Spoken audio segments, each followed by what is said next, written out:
ao mesmo tempo é aquilo que vai fundamentar as pessoas a viverem os ensinamentos de Jesus.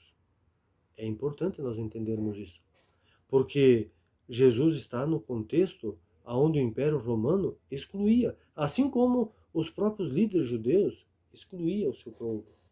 Não aceitava que todos fizessem parte do mesmo lugar, porque eles achavam que o povo era sempre impuro e eles os puros. É importante nós percebermos aqui que o foco desse texto está ligado às leis e, no mesmo tempo, aos profetas. Quais são as leis? Quem são esses profetas? Hein? Os escribas mesmos eram os encarregados de copiar, preservar e fazer comentários sobre a lei e os profetas. E quando diz leis e profetas, leis a Torá, que são os 5 primeiros livros da Bíblia. E os profetas são todos aqueles profetas que nós encontramos também na Bíblia, ou todo o Antigo Testamento que eles conheciam, ou que já tinham, podemos dizer assim, elaborado. Os fariseus eram pessoas de grande rigor na vida religiosa. Os escribas e fariseus criaram a partir dos mandamentos de Deus, chamando de tradição de anciãos, ou dos anciãos, com acréscimos para garantir a observância da lei. Mas eles cobravam do povo, somente o povo viver o rigor da lei, porque eles banalizavam a lei, não viviam a lei, não viviam aquilo que eles ensinavam. Jesus já tinha dito para eles, já tinha alertado essas autoridades, que eles falavam uma coisa e viviam na contradição, na incoerência. Para esses dois grupos, Jesus era um transgressor da lei pelo fato de não se preocupar com dias de sábado, cerimônias, conversava com todos, tocava, deixava-se tocar, tomava refeições com aqueles que eles diziam que Jesus, ou melhor, Jesus tomava refeições com aquilo ou com aqueles que as autoridades diziam que eram pessoas pecadoras ou impuras. Na tradição judaica, existia ou havia um total de 613 mandamentos, preceitos, sendo que 248 deles positivos que correspondiam um faça, ou seja, a cada osso do corpo. Olha que interessante a simbologia, né? Faça é as cobranças, faça isso, faça aquilo. Então o povo também ficaria perdido, ou ficava perdido. Muitos deles provavelmente não sabiam de memória todas essas leis ou preceitos. No mesmo tempo, existiam mais 365 preceitos negativos, ou seja, que eram assim reconhecidos ou conhecidos como não praticar. Um lado, faça, o outro, não pratiqueis. Para cada dia do ano, por isso então 365. Se você os guardasse, olha que interessante, essas leis ou esses preceitos, então seria uma pessoa perfeita. É claro que aqui é importante nós também sabermos que os judeus, eles, quem vivia realmente a lei, ele era um rigorista e, no mesmo tempo, um moralista. Os fariseus eram moralistas. Moralistas não só na prática, eles eram moralistas também no conteúdo, ou seja, no conhecimento da lei. Assim como hoje, dentro da teologia, quando alguém se especializa, né, faz uma especialização no campo da moral, se chama de moralista. Mas este moralista não é porque ele é incoerente, é porque ele conhece a arte, podemos dizer assim, das leis morais, ou seja, da moral. Jesus não desobedeceu à lei, e sim o direcionou para a vida e a justiça. Esta é a intenção da comunidade também de Mateus. Jesus, ao cumprir a lei e a justiça, elevou a importância da vida, mesmo no sábado. Defendeu a viúva, o órfão, o estrangeiro e, no mesmo tempo, tornou os profetas ou a orientação profética mais fácil para ser vivida, mais flexível. E que os primeiros cristãos, então, cristãs, pudessem perceber que Jesus, no mesmo tempo que era a realização das profecias para os primeiros cristãos, e cristãs, mas também Jesus não era aquele Messias que os profetas também falaram.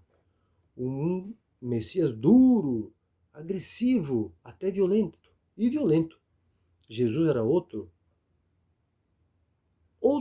Messias esperado, completamente diferente. Um Messias que não estava dentro das perspectivas das autoridades judaicas do tempo de Jesus. A expressão lei e profetas, então aqui, designa ou engloba todas as partes ou todos os escritos do Antigo Testamento, como foi dito. Do primeiro livro do Antigo Testamento, o Gênesis, ao último livro do Antigo Testamento, que é Malaquias. É claro, aqui, se nós pegarmos na cronologia que temos na Bíblia. Porque na cronologia histórica, o Gênesis não é o primeiro livro escrito. E nem o Malaquias é o último livro escrito da Bíblia. Como nós temos na literatura. Teologicamente, o fim desta prática punitiva aconteceu com a vinda de Jesus, ou com a missão de Jesus e ensinamento. Jesus veio para cumprir a lei e os profetas, mas a questão é que Jesus não se encaixou naquilo que os profetas disseram ou, podemos dizer assim, profetizaram sobre ele, né? Um exemplo concreto é que Jesus não é glorioso, não é poderoso, não é vitorioso, não é infalível. Tudo aquilo que eles falaram nessas categorias, Jesus não aceitou, ou seja, renunciou. Essas características ou estas fisionomias e práticas não estiveram e não estão em Jesus de Nazaré. Na perspectiva, então, dos fariseus, doutores da lei, anciãos e escribas, Jesus não é o Messias, ou seja, não se encaixa naquilo que eles esperavam. O Jesus de Nazaré é uma aberração, é uma farsa para as autoridades da época de Jesus.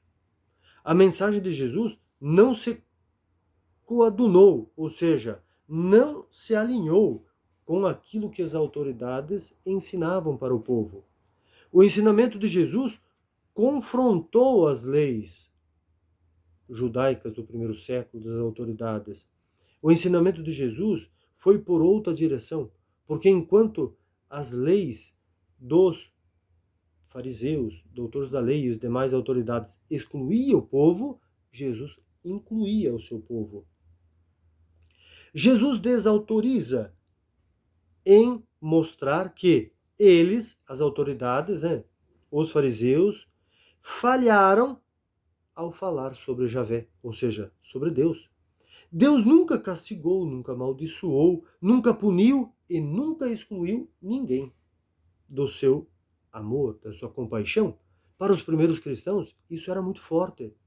O Deus de Jesus acolhia. Por isso que uma das palavras, e na prática também, né, o amor, o perdão, a misericórdia, a compaixão, elas estavam bem, podemos dizer assim, bem discernidas na vida de fé daquele e daquela que viviam a fé em Jesus, o crucificado, ressuscitado, sempre fazendo essas comparações, porque era assim que eles também entendiam a presença de Jesus.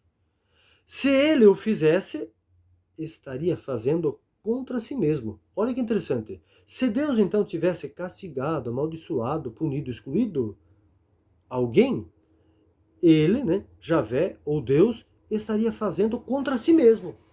Aí nós podemos dizer assim, mas por quê? Simples. Ele estaria agredindo a sua própria imagem, porque o ser humano, no contexto ou na tradição judaico-cristã, o ser humano é obra-prima. Ele cria. Ele torna um ser, podemos dizer assim, vivente, a partir da sua imagem e semelhança. Então, se ele fizesse isso com qualquer um dos seres humanos, ele estaria fazendo contra a sua própria imagem. Os fariseus e mestres da lei, geralmente, eram considerados como exemplos de justiça. Jesus simplesmente o contrariou. Jesus convidou seus seguidores e seguidoras para superarem as leis e ensinamentos destas autoridades. Por quê? Porque elas impediam as pessoas de perceberem a atuação divina em todos os seres humanos, sem distinção, sem punição.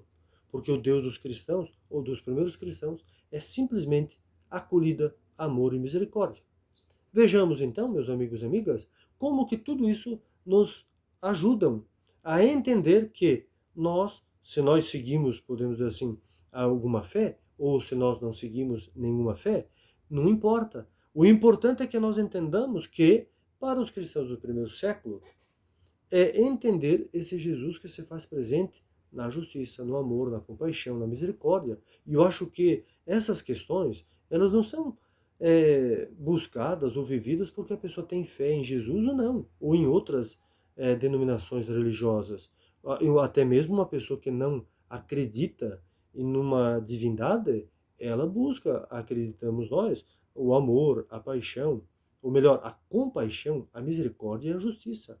Um mundo, um reino, podemos dizer assim, sem ser dos imperadores, reis, monarcas, mas sim um reino no sentido onde todos são incluídos e vivam a fraternidade, vivam os seus direitos e também deveres, para que todos possam viver dignamente. Então, que o texto de Mateus possa ser lido e compreendido a partir da teologia. E é assim que nós vamos entendendo o que significou a fé dos primeiros cristãos no contexto de Mateus. E depois, a fé daquelas pessoas que vieram depois dos escritos de Mateus. Mas sempre lembrando, Mateus não é um personagem, ou seja, não é uma pessoa. O Mateus pode ser uma comunidade, pode ser várias pessoas.